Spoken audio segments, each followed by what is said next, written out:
চাওক এঞ্জেলা, ইতিমধ্যে আপুনি উল্লেখ কৰিছে সভ্য সমাজক লজ্জানত কৰা এটা ঘটনা, আৰু নিশ্চয়কৈ আৰু শিৱসাগৰত পূৰ্বতেও ৰাষ্ট্ৰীয় পৰ্যায়ৰ খেলুৱৈ প্ৰহিত হৈছিল আৰু এইবাৰ ধৰ্ষণ হ'ল।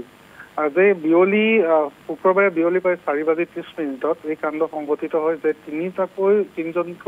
তিনিটাকৈ লম্পতে এই নাবালিকা ছাত্ৰীগৰাকীক অপহৰণ কৰে পোনপ্ৰথমে, আৰু প্ৰায় 3 কিলোমিটাৰ দূৰত থকা এটা বাসগৃহলৈ লৈ যায় আৰু তাতে ধৰ্ষণ কাণ্ড সংঘটিত কৰে। আৰু ইতিমধ্যে যিগৰাকী ছাত্ৰী, নৱম শ্ৰেণীৰ ছাত্ৰী, তেওঁ কোনোমতে সেই লম্পট কেইটাৰ কবলৰ পৰা পলাই আহি মাতৃক সকলো কথা বিৱৰি কৰে, আৰু তাৰপিছতেই তেওঁক শিৱসাগৰ অসামৰিক চিকিৎসালয়ত ভৰ্তি কৰোৱা হয়। বৰ্তমান যদিও স্বাস্থ্য ছাত্ৰীগৰাকীৰ সুস্থিৰ, কিন্তু তেওঁ মানসিকভাৱে সম্পূৰ্ণৰূপে ভাগি পৰিছে।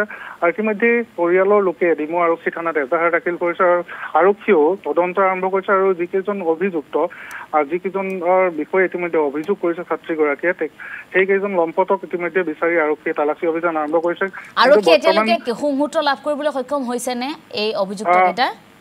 বৰ্তমানলৈকে এজেলা চাওক এতিয়ালৈকে সুমুহূৰ্ত লাভ কৰা নাই, কাৰণ আৰক্ষী গৈছিল 3জন অভিযুক্তৰ বাসগৃহত, কিন্তু তেওঁলোকক আটক কৰিবলৈ সক্ষম হ'ল, কাৰণ তেওঁলোক পলাতক। আৰু ইতিমধ্যে ছাত্ৰীগৰাকীয়ে সমগ্ৰ ঘটনা বিৱৰি কৰিছে সংবাদ মাধ্যমৰ আগত যে শুক্ৰবাৰে বিয়লি তেওঁ যি টিউচন ক্লাছ আছিল, সেই টিউচন ক্লাছৰ পৰা তেওঁ ঘৰলৈ বুলি গৈ আছিল, আৰু এটা সাধাৰণ পৰিয়ালৰ এগৰাকী তেওঁ ছাত্ৰী আৰু মাতৃয়ে নিচেই কাষতে থকা বাসগৃহৰ কাষতে এখন দোকান দিয়ে, আৰু তালৈ ছাত্ৰীগৰাকী গৈ আছিল, আৰু সেই মুহূৰ্ততে এখন টাটা এচি গাড়ীত এই সুনীল আৰু ভাইটি, বৰ্তমানলৈকে তেওঁলোকৰ উপাধিকেইটা আমি জানিব পৰা নাই, আৰু আন এজন যুৱক আছিল, আৰু সেই যুৱকজনক কিন্তু বৰ্তমানেও ছাত্ৰীগৰাকীয়ে চিনাক্ত কৰিব পৰা নাই। আৰু এই 3জন যুৱকে মিলি ছাত্ৰীগৰাকীক তাৰ পৰা অপহৰণ কৰে আৰু প্ৰায় 3 কিলোমিটাৰ দূৰত থকা এটা বাসগৃহলৈ লৈ যায়। আৰু ইতিমধ্যে ছাত্ৰীগৰাকীয়ে জনাইছে যে বাসগৃহটো সুনীল নামৰ যিজন লম্পট, সেই লম্পটজনৰ বাসগৃহ বুলি জনাইছে, আৰু তাতেই মুখত সোপা দি যিহেতু ছাত্ৰীগৰাকীক লৈ যোৱা হৈছিল, গতিকে তেওঁ চিঞৰ বাখৰ কৰিব নোৱাৰিলে, আৰু অন্য এটাদি হেঁচা মাৰি ধৰা হৈছিল তেওঁ গাড়ীৰ ভিতৰতে, আৰু তাত নি উচ্চ স্বৰত ডিজে তেওঁলোকে বজালে, আৰু তাৰপিছতে ধৰ্ষণ কাণ্ড সংঘটিত কৰে।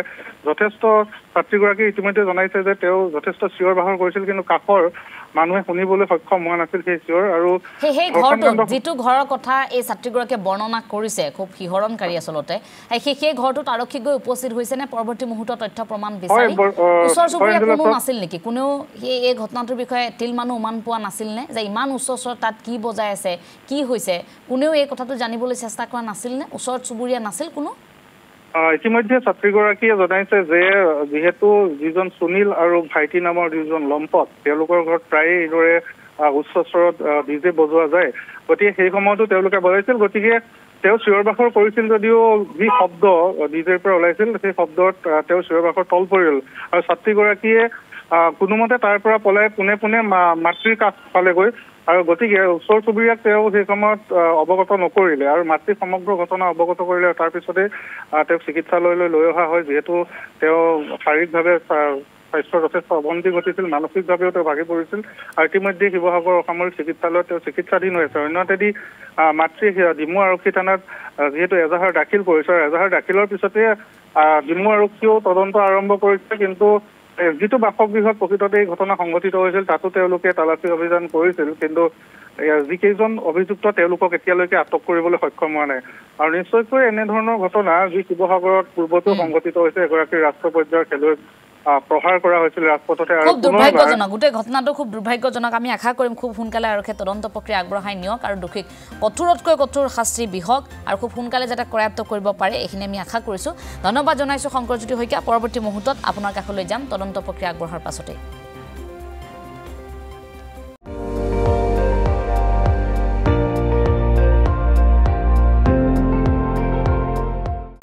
আপুনি চাই আছে ND24, সৰ্বশ্ৰেষ্ঠ নহয় সৰ্বোত্তমৰ দৌৰত।